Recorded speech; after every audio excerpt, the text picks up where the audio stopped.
Good day everyone, and today I will be reviewing the Red Death and the Longbow sniper rifle. I know I'm a bit late to the pie or whatever you want to call it, but I thought instead of getting a gun and leveling up and then 2 days later doing a review, I'll use it for a little while to really get that feel and understanding for the weapon, because that's only fair. I don't want to waste your chap's time, do I? No.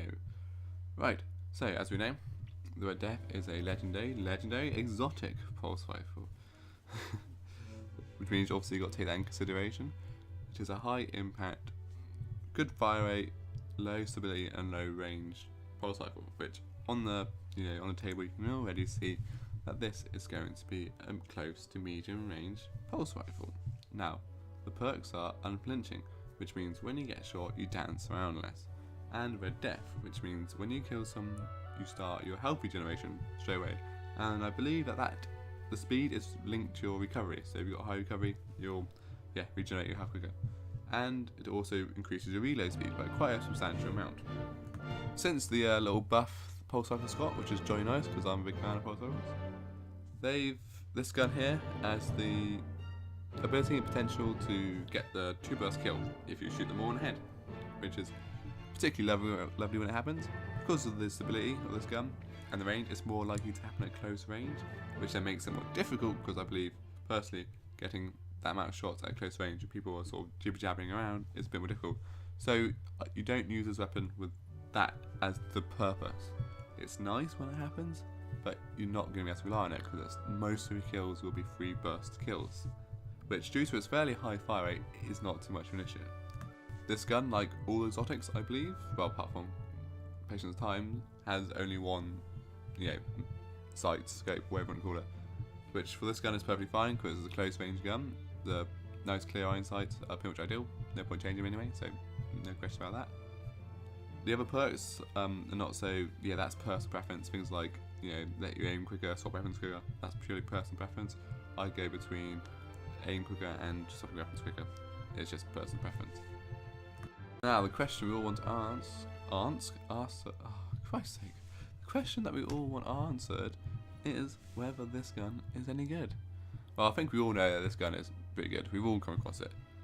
It's pretty lethal, but it's not brilliant, I would say. Well, not on damage wise. Like, you will not outgun people with like the last word or potentially Fawn. But speaking of the Fawn, this weapon is almost potentially counts as a Fawn, because if you kill them before they kill you and the lingering damage would otherwise kill you, because of the health recovery it sort of counteracts the lingering damage so you won't die.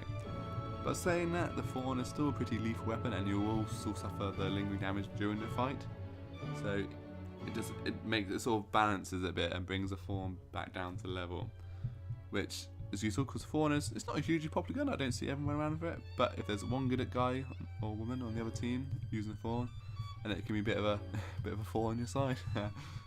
Also, with the unflinching perk, I personally find, you don't really notice it, but I find that thinking back about it, it does help you out a lot. You notice that you don't get flung around so much. If you're, because especially with pulse rifle, you've got to pretty much aim. So if you aim down sights, one-on-one engagement, you will notice that you're able to get your shots consistently on the head or whatever without being jabbered around too much, which is obviously useful. It stops you from dying so much. Now, the Red Death perk, which for me, and probably most people, is what makes the gun. The fact you start recovering health whenever you kill someone and you get quick reload speed. It has a fairly large magazine anyway, 27 rounds, but obviously the increased reload speed is always helpful. But the instant regeneration, well, starting of regeneration of health, is hugely useful.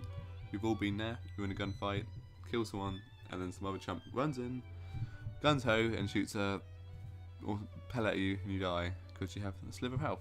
Where this gun will make sure that you pretty much at least have some health, if not full, by the time you fight the other person.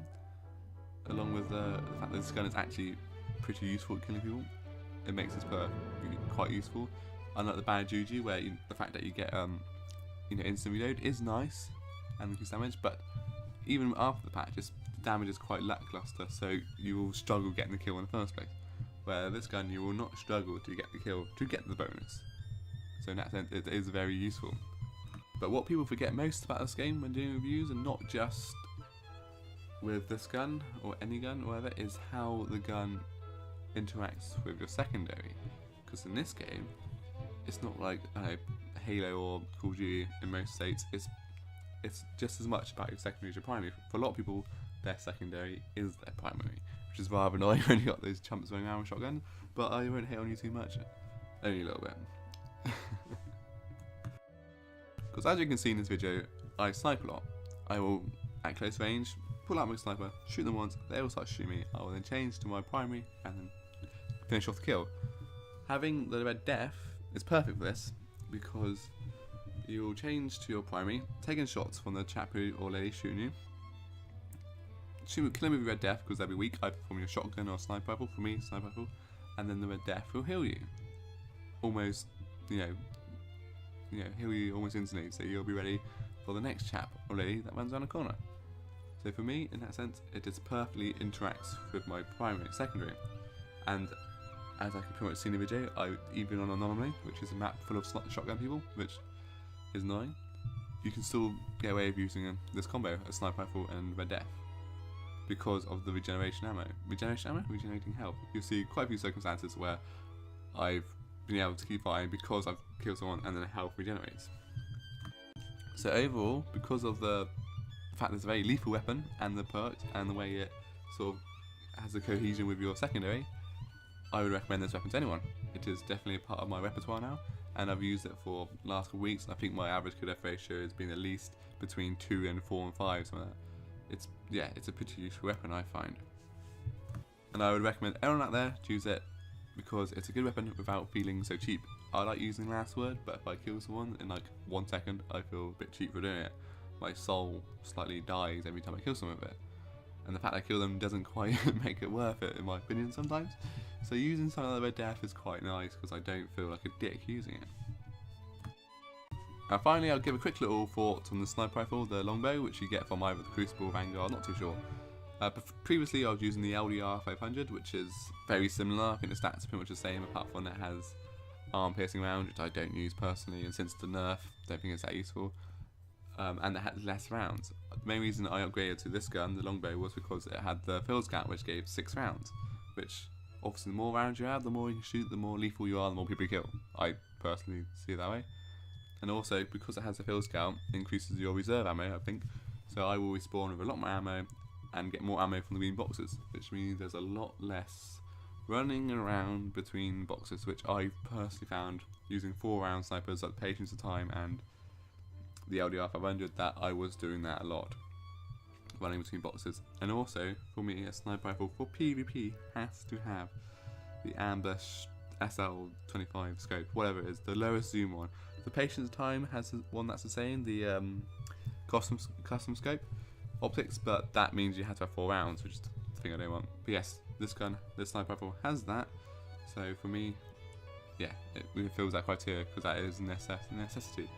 So I need that low zoom, because especially in Destiny, where for some reason they got rid of First Light and Bastion, but one of my 2 favourite maps, that, anything that has a far zoom sniper scope is pretty much useless now, so you're going to need a low zoom. If you want to sniper needs on maps of this, then yeah, this is out of question using any other scope, in my opinion. Stats of this gun are relatively simple: highest impact, lowest fire rate, so you'll sometimes find yourself outgunned by fast fire rate sniper rifles like Prey of Revenge, but that is relatively rare. And I also find the high impact quite useful for situations where in close range or range when the enemy has already been weakened, so you don't have to worry about getting a headshot or body shot off and kill him, because it does about 140 odd damage, so yeah, they don't require too much shots to make it one-hit kill. So yeah, I'd recommend this weapon to anyone who's looking for a replacement sniper or a new sniper and has 150 marks spare, then yeah, go for it. So folks, that's all for this video. Hope you've enjoyed it, and tally ho and toodles. Feel free to subscribe. Bye.